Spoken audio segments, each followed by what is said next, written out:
Okay. All right. So what I've got here is the green spinny thing, right? And I've got a couple of quarters that are going around. So when you talk about things moving in circles, and we've talked about this before, as this green spinny thing moves around like this, what are some things that I can easily measure about that motion? How long it takes at the period. Yeah, I can measure how long it takes to complete one path around, and we refer to that as Revolution of the period. right? Now, what else can I measure? The distance Rate. from center to the Rate. Otherwise known as the radius. The distance. And I can use that to determine, The diameter. oh, the diameter. Yes? Yeah. Yeah. Technically, I'm wrong. So we said velocity is distance divided by time. But on a circle, that's going to be 2 pi r divided by t. True? Good with this. We talked about this with like the moon in its orbit, okay, or the Earth spinning on its axis. So here's the deal. So I got 2 pi r over t. Which of these quarters, if you were to time them, would take longer to go around? The outside one, the inside one, or would it be the same? The same. Right? They're both going to take the same amount of time. But which one's going to be traveling faster? The outside quarter or the inside quarter? The outside. Why the outside? Traveling more Has to distance. go a greater distance in. Shorter amount of time. No. Same amount of time. Same amount of time. Yeah. Okay? So t is the same for both of them, right? T is the same for both. So as your radius gets bigger, your velocity gets bigger, assuming that you have the same value of t. Now, we're going to do a little bit of voodoo here, okay? A little bit of voodoo. So, on your equation sheet, you also have this equation. The period is the inverse of frequency. So this is where the magic happens. Period, technically, is seconds per revolution. Okay? Seconds per revolution. How long does it take for the Earth to make one orbit around the Sun? Something like that. Or the Earth to spin once on its axis. Whatever that is. Frequency is like revolutions per second. Okay? This is how many events happen per unit of time. Now, what you'll notice is that they're inverses of each other. And if you think about it, that makes sense. Because if I spin this rubber stopper around, okay, pretty fast, okay, what do you notice about the time for one revolution? It's pretty short, but I'm going to make a lot of revolutions per second. Now, if I slow it way down, what happens to the value of period? It gets bigger, but I'm going to make fewer revolutions per second. Okay, this is why they're inverses of each other. So we're going to do a little bit of voodoo here. Okay. Because if you take the inverse of frequency, the seconds come up and you get seconds per revolution. So the other thing how you can write this, okay, is since period is 1 over frequency, I can rewrite this as saying, oh, that's 2 pi r divided by 1 over f. Because the inverse of frequency is the same as period. Right? Cool with this. But then, what's going to happen to the frequency? It's going to go up. So you can also write this as 2 pi r times frequency. Now, guess what? The units still have to work out. 2 pi r is going to be measured in what? Meters. Frequency is 1 over seconds. Guess what? You still get meters per second. So, think about this. As period gets smaller, as this thing goes faster and faster and faster, what's going to happen to the velocity? Bigger or smaller? Nick? When they get bigger? Because I'm divided by a smaller amount of time per revolution, right? But if I'm going faster and faster and faster, what happens to the frequency? It's bigger. Frequency goes up, so if I multiply by frequency, that also creates a bigger velocity. Good with this. Ah, that's nice, right? Okay, so here's the last voodoo that we've got. So we got 2 pi RF, and we got 2 pi R over T. Now, we said at the beginning that centripetal acceleration is V squared over R. So now we're going to do a little bit of substitution. We also said that V equals 2 pi R over T, which is nothing more than a fancy way of saying distance divided by time. That's all it is, okay? That's all it is. So, could I take this and substitute in there? Nathan, could I do that? Yeah? I think so. Right? So, this is kind of, this would be like the pirate thing, because there's a lot of R's, okay? So, I'm going to take 2 pi R, to really say it in a pirate voice, and that's going to be over T, but that's going to get squared, and then I'm going to divide by R again. R. Oh, this is me, okay? So, when I square 2 pi R over T, what do I get? 4 pi squared. I get 4 pi squared R squared over G squared. divided by R. Now, this is the pirate doesn't like this step, because what's going to happen? It's going to lose an R. Yeah, you're going to cancel out an R, right? So I've lost an R. So now I have centripetal acceleration equaling 4 pi squared R over. Now, do the units still work out? Yeah. Yes. Why? Meters per second squared. I get meters per second squared. Wow, that's kind of cool, right? So I get meters, I get seconds squared here. It's all acceleration, it's all good, right? Okay. Now, we also said that acceleration can also be written as, instead of 2 pi R over T, what else could I do?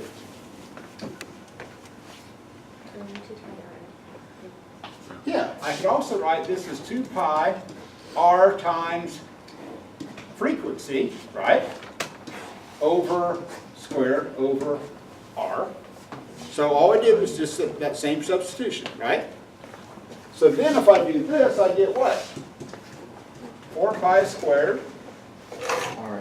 R squared F squared over R. So now what's going to happen?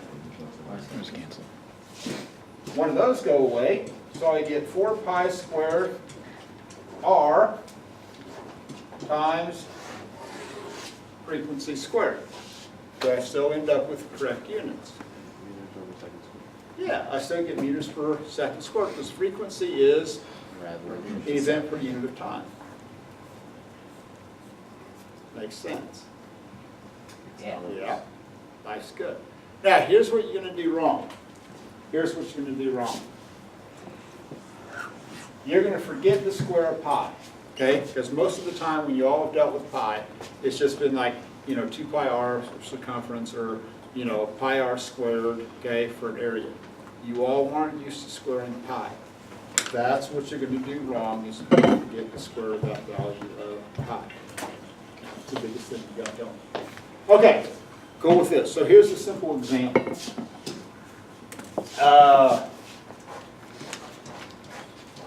Let's say that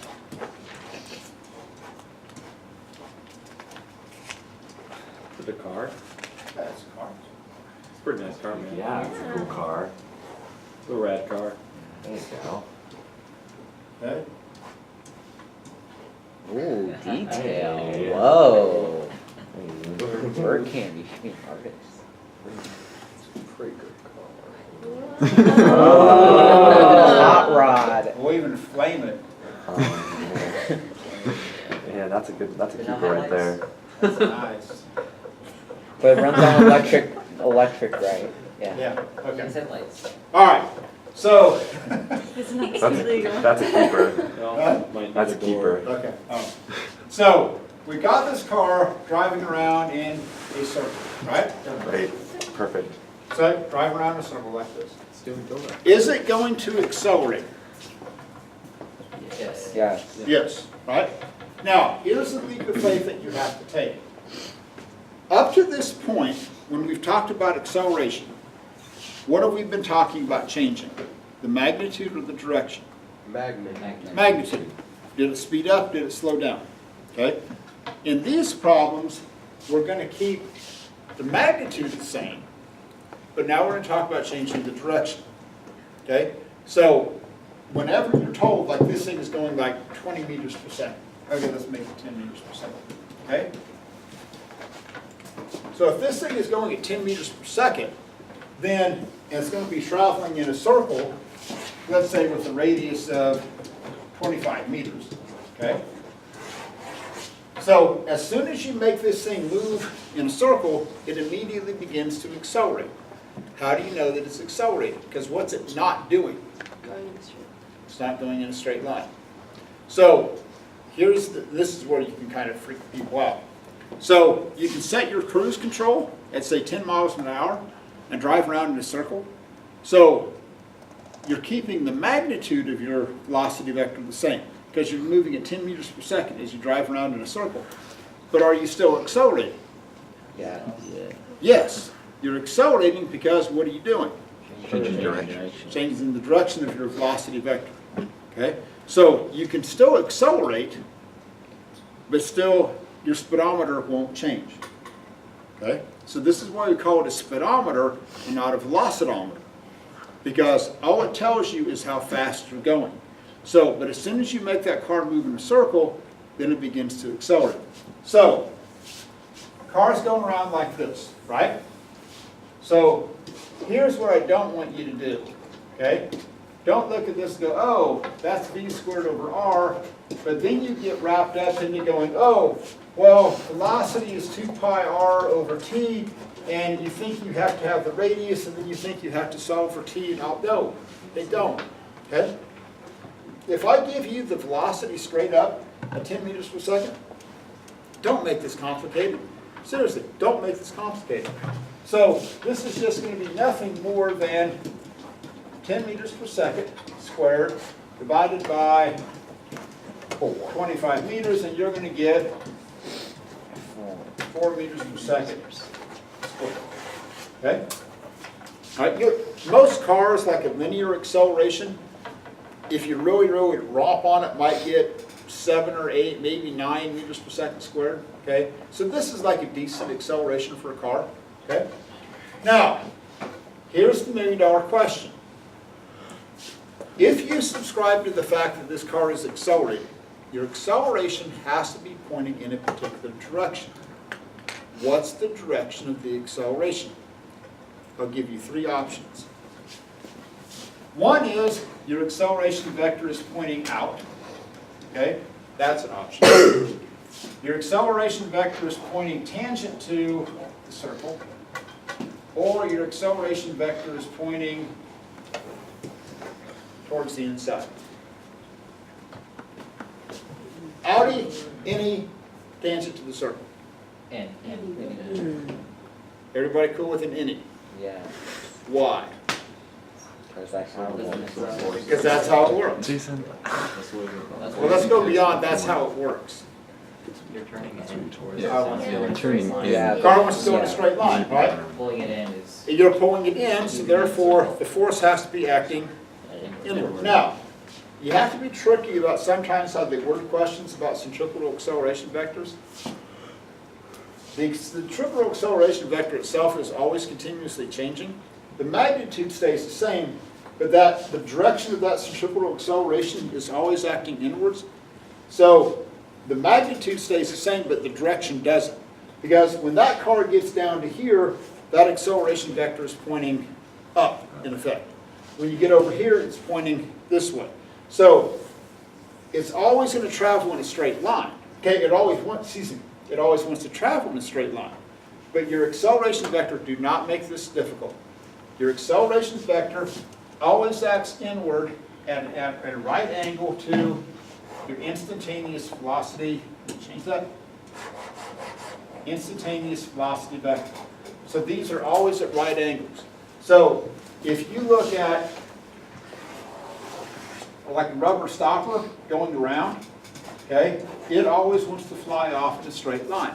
So as soon as I let go of it, and we didn't hit Brooklyn, thank God, as soon as I let go of it, it goes in a straight line tangent to that circle. So your centripetal acceleration and your centripetal force are always acting inward. Okay? Now, here's what you can do. Kind of make this a little bit of a jerk. So imagine that I'm swinging this around over my head, right? And I want to get an idea of how far this thing is going to go. So I'm not going very fast, right? So I let go of it. And it went about 2 meters high. And it, traveled about 2.5 meters. So here's the question. Sports fans. So here's a rubber stopper. It was traveling at about 2 meters high. And I let go of it. And it went 2.5 meters. So how could I use this information to get an idea of how fast that rubber stopper was moving? Find the time it takes to fall 2 meters. Why? So you can plug it into R equals VT to find velocity. Okay? So here's the deal.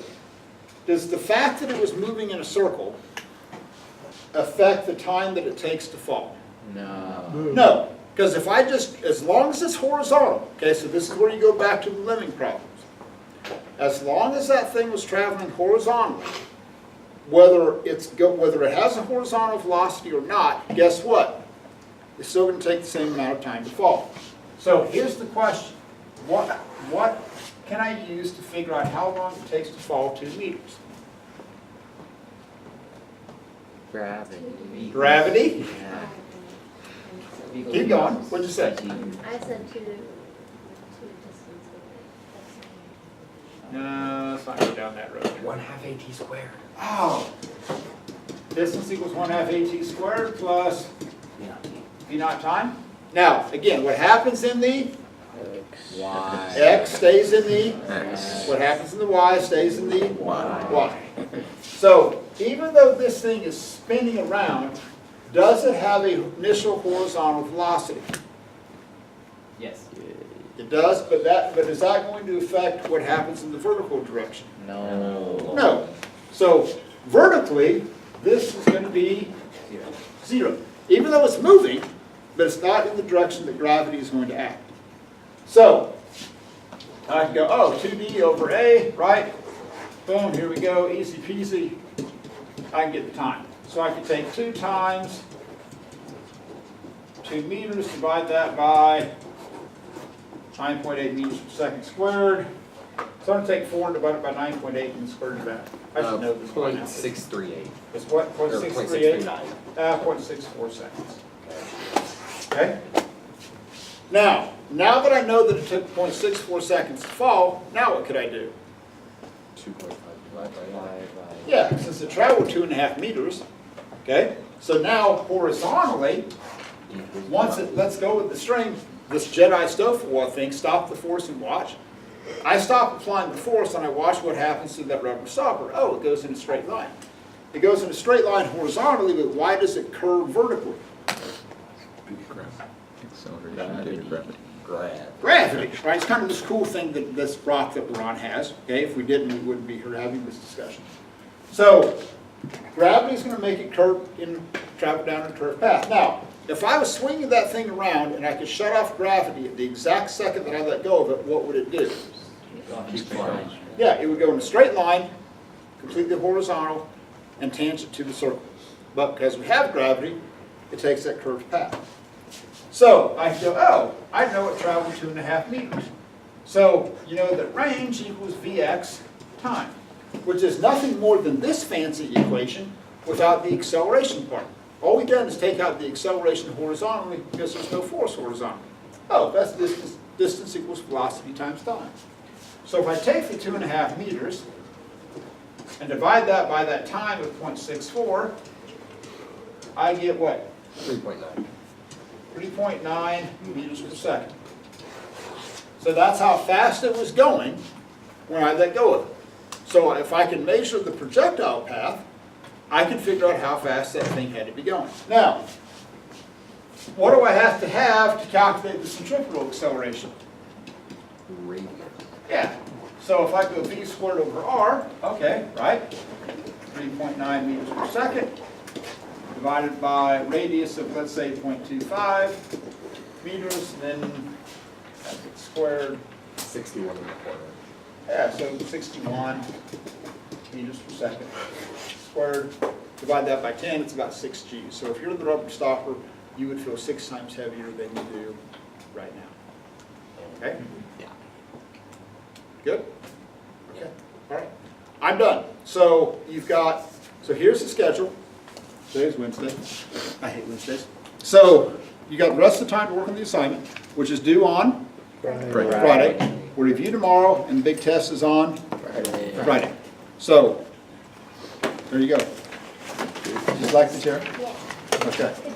Good chair. Good chair. Good talk. Good talk. Solid. Okay, stop the camera.